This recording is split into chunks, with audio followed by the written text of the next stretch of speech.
Baik anak-anak sekalian, selamat berjumpa kembali. Pada kesempatan ini, semoga anak-anak sekalian dalam keadaan sehat walafiat sehingga bisa mengikuti proses pembelajaran dengan baik. Adapun materi yang akan kita bahas pada kesempatan kali ini yaitu tentang optika geometris, khusus membahas topik tentang pemantulan cahaya pada cermin cekung. Adapun tujuan dari proses pembelajaran kita, yaitu yang pertama, anak-anak bisa mendeskripsikan konsep cermin cekung. Kemudian yang kedua, melakukan perhitungan sederhana terkait dengan hukum pemantulan pada cermin cekung.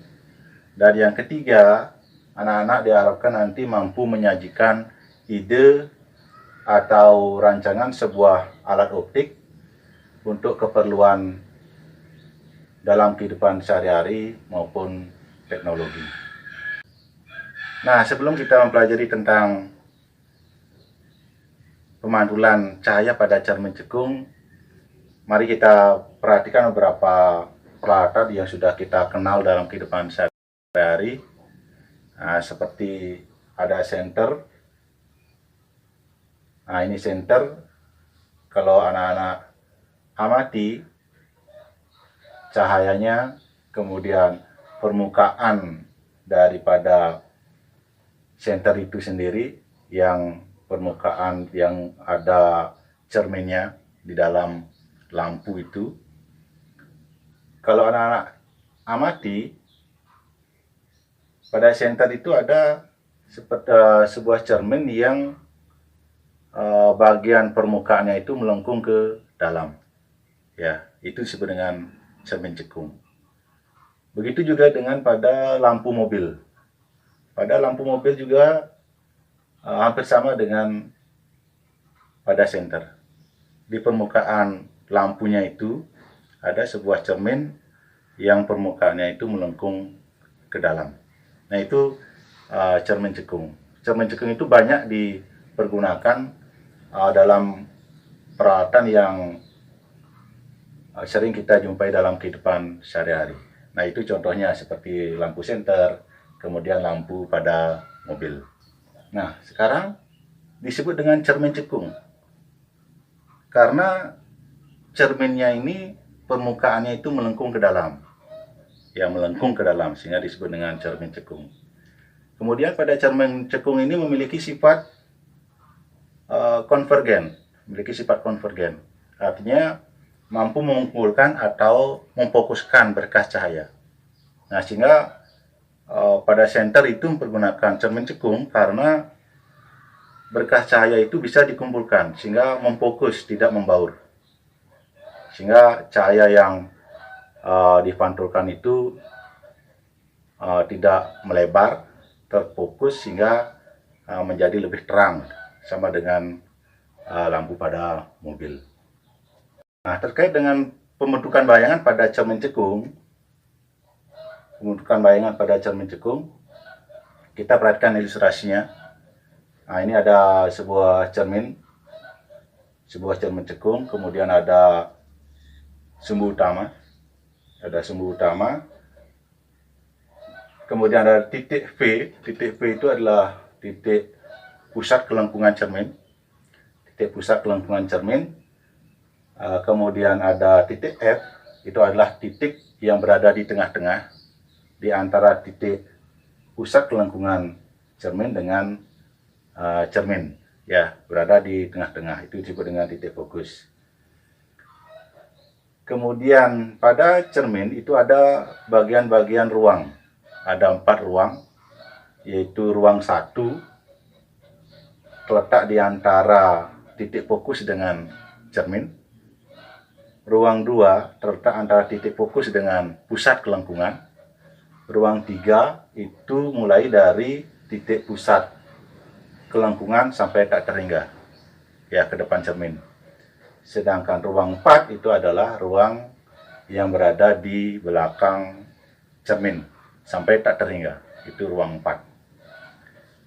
Bayangan pada cermin cekung itu terbentuk mengikuti sinar-sinar istimewa pada cermin cekung. Ada tiga sinar istimewa pada cermin cekung yang bisa anak-anak pergunakan nanti untuk menentukan di mana letak bayangan pada cermin cekung. Yaitu yang pertama, bahwa sinar datang sejajar sumbu utama dipantulkan oleh cermin menuju titik fokus. Kemudian sinar yang kedua, bahwa sinar datang menuju titik fokus itu akan dipantulkan sejajar dengan sumbu utama.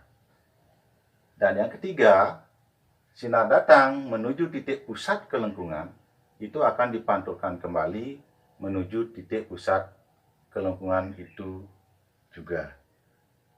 Nah, itu ada 3 jalan sinar yang bisa anak-anak gunakan dalam menentukan letak bayangan suatu benda pada cermin cekung. Nah, sekarang jika jarak benda ke cermin cekung itu adalah S dan jarak fokus cermin cekung itu F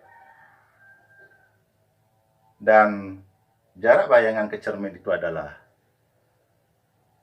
S aksen, maka diperoleh hubungan seperti berikut, yaitu 1/S ditambah 1/S aksen sama dengan 1/F. Nah, sekarang karena F itu adalah setengah R, maka rumusnya akan menjadi 1/S plus 1/S aksen sama dengan 2/R. Begitu juga untuk pembesarannya, itu dirumuskan dengan nilai mutlak dari S aksen per S atau H aksen per H. Dari S aksen per S atau jarak bayangan dibagi jarak benda, atau sama dengan H aksen per H atau jarak tinggi bayangan per tinggi benda. Kemudian sifat bayangan yang terbentuk pada cermin cekung tergantung pada letak di mana benda itu berada, di ruang berapa benda itu berada. Nah, untuk di ruang benda yang berada di ruang 3, maka sifat bayangannya itu adalah nyata, karena bayangannya itu terbentuk di depan cermin. Kemudian terbalik, diperkecil karena bayangannya itu berada di ruang 2. Terbalik, jika benda itu jika bayangan itu terletak di depan cermin, pasti bayangannya itu terbalik. Nah, karena ini terletak di depan cermin bayangannya, pasti terbalik.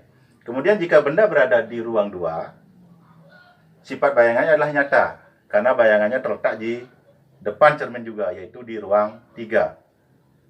Terbalik juga, tetapi diperbesar. Ya, diperbesar.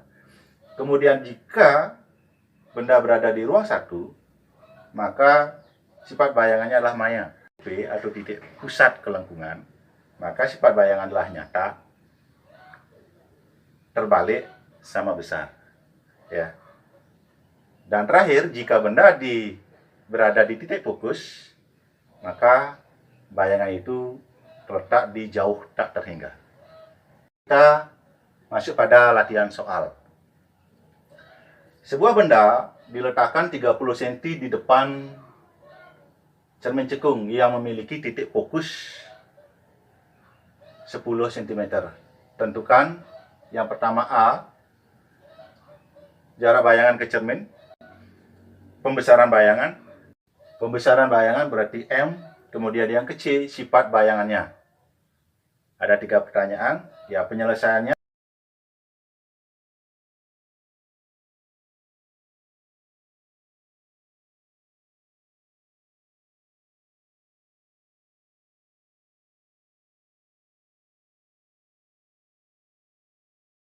kita peroleh S-aksenya itu adalah 30/2 sama dengan 15 cm. Yang ke B, yaitu pembesaran bayangan.